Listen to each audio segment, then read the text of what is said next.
FIFA ലോകകപ്പിൽ കരുത്തരായ പോർച്ചുഗലിനെ സമനിലയിൽ പിടിച്ചുകെട്ടി 52 കൊല്ലത്തിനു ശേഷം ലോകകപ്പ് കളിക്കുന്ന കോങ്കോ എന്ന രാഷ്ട്രം ഇരു ടീമുകളും ഓരോ ഗോൾ വീതമാണ് നേടിയത്.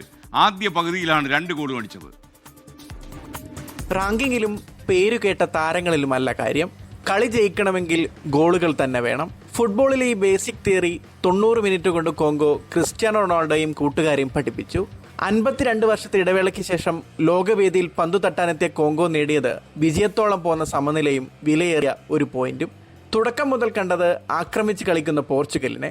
അതിന്റെ ഫലം 6-ാം മിനിറ്റിൽ തന്നെ കിട്ടി. ഇടതുവിങ്ങിൽ നിന്ന് പെഡ്രോ നെറ്റോ നൽകിയ ക്രോസ് ഉഗ്രനൊരു ഹെഡറിലൂടെ യാവോ നെവസ് കോങ്കോ വലയിലെത്തിച്ചു. ഗോൾ വീണതോടെ കോങ്കോ പ്രതിരോധം കടുപ്പിച്ചു.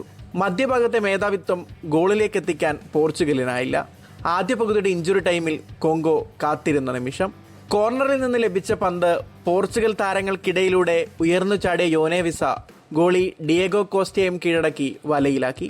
ലോകകപ്പ് ചരിത്രത്തിലെ കോങ്കോയുടെ ആദ്യ ഗോൾ.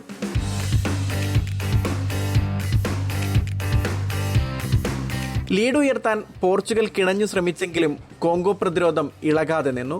6-ാം ലോകകപ്പിനിറങ്ങിയ നായകൻ ക്രിസ്ത്യാനോ റൊണാൾഡോയുടെ മോശം പ്രകടനവും പറങ്കിപ്പടയ്ക്ക് തിരിച്ചടിയായി.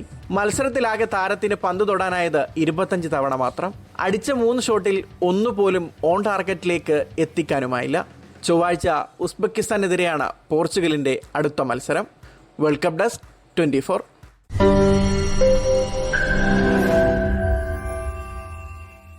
ലോകത്തെവിടെയായാലും ഏത് സമയത്തും 24 വാർത്തകളും ഓഗ്മെന്റഡ് റിയാലിറ്റി പാക്കേജുകളും എക്സ്പ്ലെയിനറുകളും വിശദമായി കാണാൻ ഞങ്ങളുടെ യൂട്യൂബ് ചാനൽ നിങ്ങൾക്ക് സബ്സ്ക്രൈബ് ചെയ്യാം.